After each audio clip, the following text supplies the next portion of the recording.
કોઈ નાની નાની પથરી અથવા સાર થયો હોય તો આના સવારે નૈણા ઉઠીને અને આપણી વાડીએ જીબી વાળા આવ્યા છે. એક લીંબુ એવું આવી ગયું છે, એવું મોટે પાયે ટ્રાફિક થઈ ગયું છે વાડી વિસ્તારની અંદર. ત્યાં નથી જોઈ લો કેટલી ગાયું છે અત્યારે. ગાયો અત્યારે બધી થઈને 15 છે. 15 ગાયું છે ભાઈ. એની બધી ગીર બધી ગીર ગાયું છે. 15 હમર લાગે છે અત્યારે.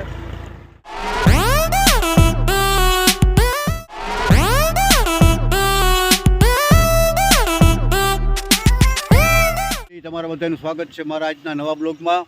જો તમે નવા હો તો મારી ચેનલને લાઈક કરો, શેર કરો અને સબસ્ક્રાઈબ કરજો, જેથી કરીને મારા નવા બ્લોગ તમને આવું. હમણાં જઈને વાડીમાં છે ને ભાઈ આપણે પંચા માર્યા હતા, પાછું ટ્રેક્ટર આવ્યા હું. ટ્રેક્ટરને પાછા હમર મારે છે અત્યારે. હમર મારીને તમને હમણાં પાછું બતાવવું જોઈએ. ટ્રેક્ટર હમર મારીને પછી પાછા પંચા મારવાના છે. જ્યાં હમર લાગે છે અત્યારે. હમર મારીને પછી પાછા આડા પંચા માર. ફેમિલી અમારે જઈ છે ને મારા ભાઈનો છોકરો છે, મારાથી નાનો છે. મારાથી નાના ભાઈનો છોકરો છે. જો સેતુલિયા ખવા આવ્યો છે અહીંયા. અને આપણે ખેતીમાં ખેડ પણ કરવાની ચાલુ કરી દીધી. હમણાં તમને બતાવું તો હું જઈ. સેતુલિયા કોઈ દી ખાધા હતા કે પહેલી વાર ખાશો? ઘણી ફેર ખાધા હતા. કેવા લાગે સેતુલ? મીઠા. પરીક્ષા થઈ ગઈ પૂરી? હવ. કેટલા હું ભણતો હતો? 9મું ભણતો હતો. 10માં આવ્યો. બરાબર. આ ભાઈ વદર રહે છે ભાઈ, અને ગાયોની ગૌશાળા છે ત્યાં. મારો ભાઈ છે એ ભાઈ વદર ગૌશાળાનો પ્રમુખ છે. આ બધા આ ટ્રાફિક થઈ ગયું છે વાડી વિસ્તારમાં. ટ્રાફિક ભાઈ મોટે પાયે ટ્રાફિક થઈ ગયું છે વાડી વિસ્તારની અંદર. ત્યાં નથી જોઈ લો, નથી કોઈ હાઈવે, કોઈ મોટી જગ્યા નથી, એક નાનકડો એવો રસ્તો છે, છતાં જો ટ્રાફિક થઈ ગયું છે. ફૂલ ટ્રાફિક થઈ ગયું ભાઈ. ફેમિલી જો આપણી વાડીએ ચાની મોજ લે છે. અમારા કાકા છે પબ્બાભાઈ મકવાણા, જે ભોલાભાઈ આહિર કાનગોપી રમે, જેનું દેશ વિદેશમાં નામ છે, એના મોટા ભાઈ પબ્બાભાઈ મકવાણા. અને આપણી વાડીએ જીબી વાળા આવ્યા છે સ્પેશિયલ ચા પીવા અને બિલ બનાવવા માટે. બરાબર. આ ભાઈ જો બિલ બનાવીને આવ્યા છે. મેં આપણે ચા બનાવ્યો તો વાડીએ ભાઈ ચા પાણી પીતા જાઓ.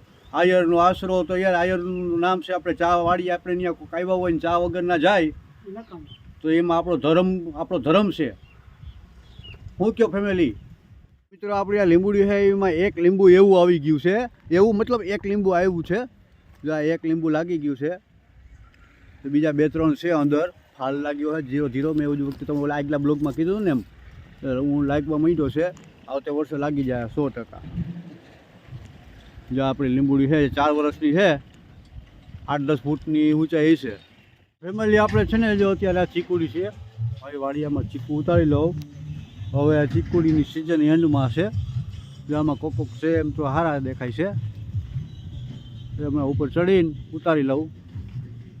જો આ ઝાડ છે ને, આ ઝાડ એવું છે એકદમ ઘાટું થાય, એનો છાંયો એવો થાય જોરદાર.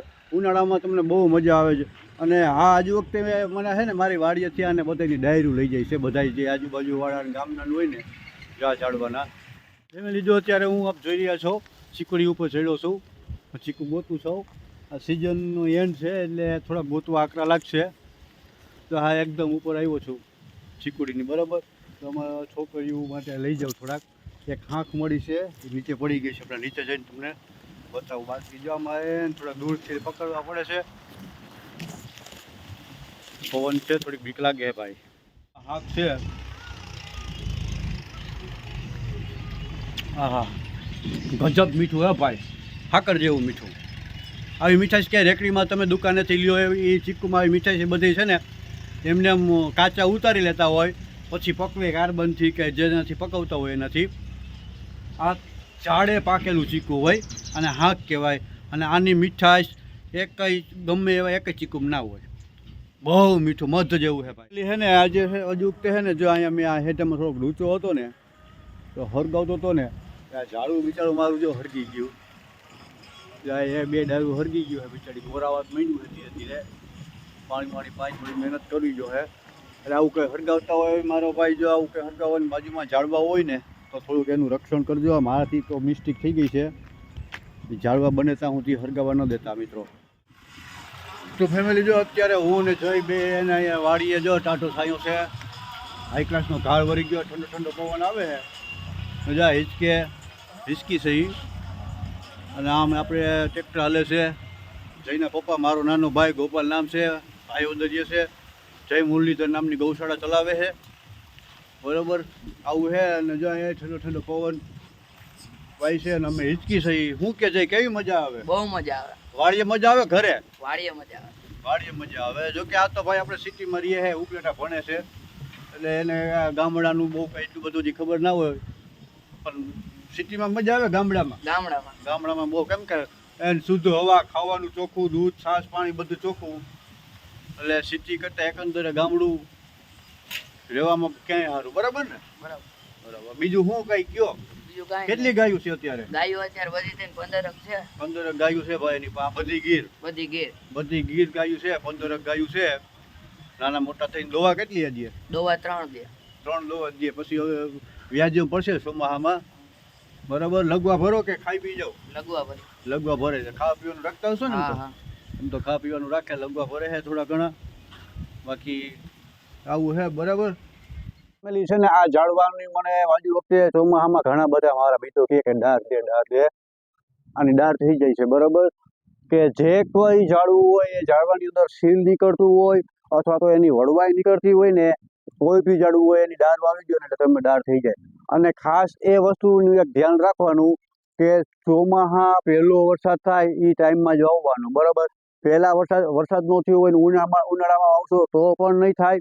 અને આહાડ મહિનો વહી જાય ચોમાહાનો, આહાડ મહિના પછી વાવશો ને તો એવું થઈ જાય, પણ થોડુંક કેવડાવશે. કારણ કે આહાડ મહિના પછી જમીનની અંદર છે ને ભાઈ ઓલું ઉપર આવ્યું હોય, છારે ઉપર આવ્યો હોય અને એમાં ફૂગે ઉપર આવ્યો હોય. બરોબર. જે વરસાદ થયા હોય એને હિસાબે જે જમીનની અંદર ફૂગ થયો હોય, ફૂગ ઉપર આવ્યો હોય એટલે મૂળને ફૂટવા દે નહીં.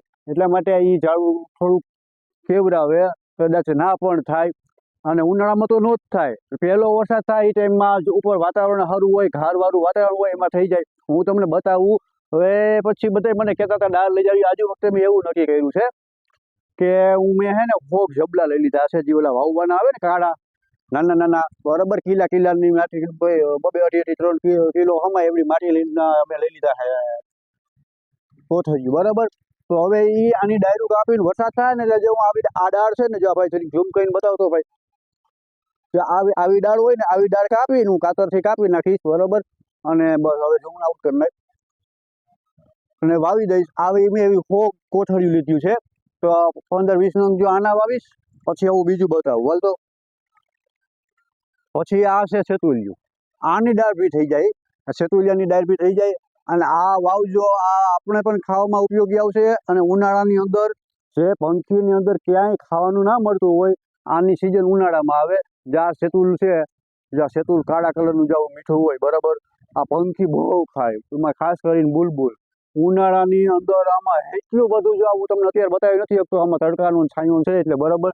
એટલું બધું આમાં સેતુલિયું આવે એની વાત જવા દો. દરેક જાતના પંખી આ સેતુલિયા ખાય. અને ઉનાળાની અંદર સીમની અંદર છે ને ભાઈ, પંખીને કાંઈ ખાવાનું ના હોય એના માટે આ ઝાડવું વાડીએ વાવજો. આના હું છે ને 20 થી 25 રોપડા બનાવવાનો છું વરસાદ થાય ને એટલે. બરાબર. એકદમ મીઠું, બહુ મીઠું, સાકર જેવું મીઠું હોય. આ 15 થી 20 બનાવવાનો છું રોપડા. બરોબર. હાલો બીજું આગળ બતાવું. આ છે દેશી ગુલાબ. આ દેશી ગુલાબ તો થઈ જાય તો તમને બધાને ખબર છે. આની પછી ડાયરું કાપીને 8-10 નંગ આના બનાવવાનો છો. પછી હાલો બીજું બધું. આ છે પાંડે. આ ખાલી 100 પીસનું છે. આ મારે જો થોડુંક બળી ગયું એટલે બરાબર. એટલે બહુ એવું છે નહીં અત્યારે. બાકી એકદમ કાળા કલરના આના પાંદડા ચમકે ને એટલું બધું ઘટાકેદાર થાય એની વાત જવા દો. બહુ મસ્ત લાગે આ. બરાબર. આની ડાળ થઈ જાય. આના પણ 10-15 રોપડા બનાવવાનો છે. અને આ બી ઉપયોગી આવે છે. ક્યાં ઉપયોગી આવે મને બહુ ખબર નથી. બરોબર. આનો ઉપયોગ થાય છે અને ઊંધું આમ સારું લાગે. આની ડાળ પણ થઈ જાય. આના આ છે ને ભાઈ, આ ઝાડ, આ પથરી છે. બરાબર. આ ઝાડવું, આના બચલા નીકળે અંદરથી, નાના બચલા નીકળશે વરસાદ થઈ જાય એટલે. અને આ જે શરીરની અંદર પથરી થઈ હોય, નાની પથરી અથવા ક્ષાર થયો હોય, તો આના સવારે નૈણા ઉઠીને આના પાન ખાઈ લેવાના. આખા દિવસમાં 2-3 વખત એક પાન ખાઈ લેવાનું. તો તમારો ક્ષાર છે ને કાઢી નાખશે. 5 થી 6 દિવસમાં આનું રિઝલ્ટ સારું એવું છે. એટલે આ પાન જો કોઈને પથરી, પેટમાં ક્ષાર જામી ગયો હોય તો મારો સંપર્ક કરજો. અને આના બચલા જોતા હોય તો સુમા હું તમને આના બચલા આપીશ. આ પણ બહુ ઉપયોગી છે. પછી જો તમને આ છે એલોવેરા, આ બધું મારી વાડીએ જ છે. આના પણ બચલા થાય બરોબર. ચોમાસાના જો અત્યારે બચલા તો થઈ ગયા છે હમણાં, અત્યારે તડકો પડે ને પાણીની થોડી ખેંચ હોય ને એટલે બહુ નથી એવા બધા થયા. ચોમાસામાં વરસાદ થાય એટલે આના પણ બચલા થઈ જાય. આના વાળ માટેનો ઉપયોગ થાય છે, મોઢે આપણે ભોંહવામાં યુવાનો ઉપયોગ થાય છે. વાળ એકદમ સિલ્કી બનાવી દે અને મોઢે જે કાળા ડાઘ ને આપણે આંખ નીચે કુંડળી કહીને ત્યાં ઘસવાથી એ કુંડળી પણ દૂર થાય છે. એટલે આ પણ એક ઉપયોગી છે. પછી જો તમને બીજું હાલો કે આ છે ડોલર બરોબર, આની દાળ પણ થઈ જાય. આના પણ હું રોપડા બનાવી લઈશ, 15-20 રોપડા બરોબર. આની ખુશ્બુ જો એકદમ મસ્ત એની ખુશ્બુ, ને આ ફૂલ નાનું હોય, થોડું ફૂલ નાનું આવે, આની ખુશ્બુ પણ મસ્ત નહીં આવે. અને આ છે ને મિત્રો, આના ફૂલ ઉનાળા પૂરતા જ આવે. ચોમાસામાં બીજો વરસાદ થઈ જાય એટલે ધીરે ધીરે આની ફૂલની સિઝન પૂરી થઈ જાય. અને અત્યારે શિયાળો બંધ થાય ને ઉનાળો સ્ટાર્ટ થાય ત્યારે આની ફૂલ આમાં ફૂલ લાગવા માંડે. આખા ઉનાળામાં રહ્યા ફૂલ બરોબર, અને બહુ મસ્ત લાગે.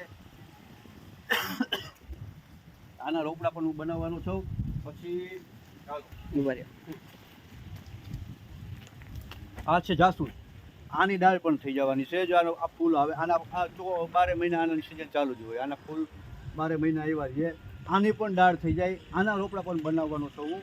એટલે છે ને મિત્રો, બીજો વરસાદ થાય ને એટલે કમ્પ્લીટ કદાચ મારા અંદાજ પ્રમાણે થઈ જાય. પહેલાં વરસાદનું હું વાવી દઈશ આ બધા ડાયરું બરાબર. અંદાજે 100 રોપડા બનાવવાનો છું બરાબર. તો જે કોઈ મિત્રોને જોતા હોય, બીજો વરસાદ થઈ જાય, કમ્પ્લીટ થઈ જાય, ઉતરી જાય મારી વાડીએ, એટલે મારો કોન્ટેક કરજો. મારા નંબર હું તમને ત્યારે આપીશ બરાબર. અને આપણે એનું કોઈ પણ બધું ફ્રીમાં આપવાનું છે. કોઈ પણ 1 રૂપિયો જોતો નથી, બધું ફ્રીમાં આપવાનું છે. જે કોઈને વાવવા હોય બીજો વરસાદ થાય એટલે કરજો. અને બીજું તો બસ મારી ચેનલને લાઈક કરજો, કમેન્ટ કરજો. અને હું તમારે મારી બનતી કોશિશ કરીશ કે મારે દરેક રોપની અંદર કાંઈક ને કાંઈક નવું હું તમને આપું. જય મુરલીધર.